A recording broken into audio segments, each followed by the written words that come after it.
awesome. And the last thing I want to talk about, just as far as your healing journey and all of this, is identity, right?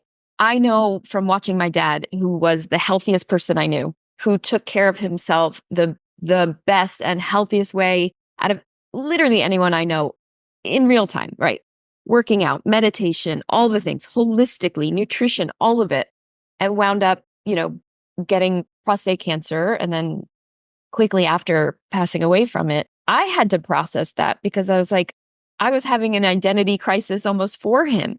So when you identify with being such a fit and healthy person, when you get, that those results back, say that you were tested positive for the BRCA1 gene, what was that like for you? I mean, did you have like any identity crisis moments?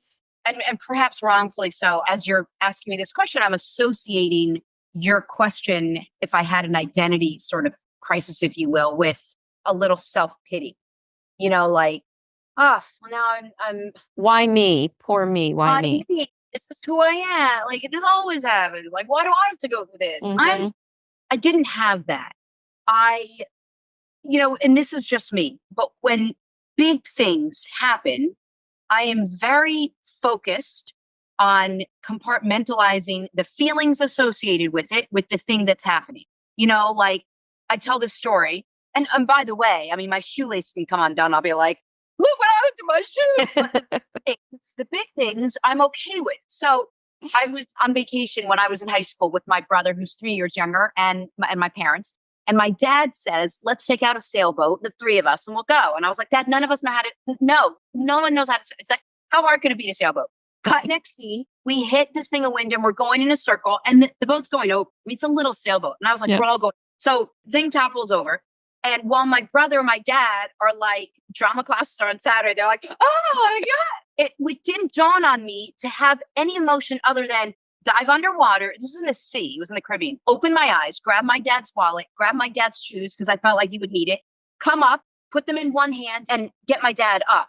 Oh my God. Onto the boat. I don't know what made me think of it. I don't know how I did that first.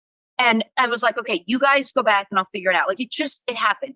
And I forgot all about that until the day they said you're BRCA positive. And I didn't for 1 second say, oh my God, now what? Like, what? How am I going to work? It was, tell me what my options are.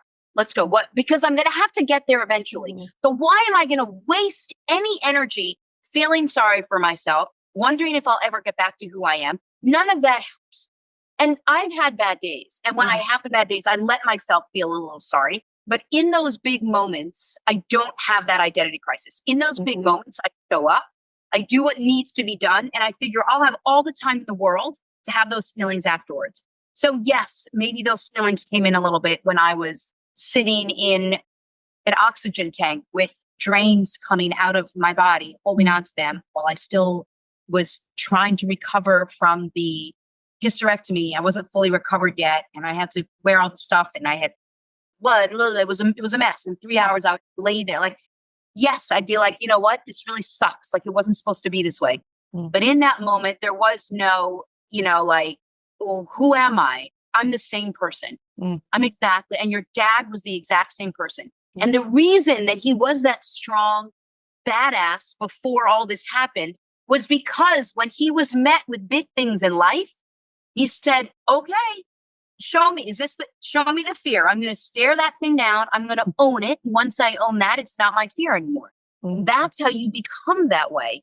And so the next time something gigantic lands in your lap, think, well, I have two options right this second. I can deal with it, or I can like, oh my God, I can't believe it. Where do I deal with it?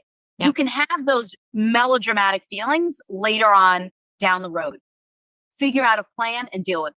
I love that. And I just was watching one of my favorite speakers and authors, Dr. Joe Dispenza, yesterday, and he called it not he calls it, but he was talking about the refractory period, right? The length of time that you allow yourself to bounce back from something.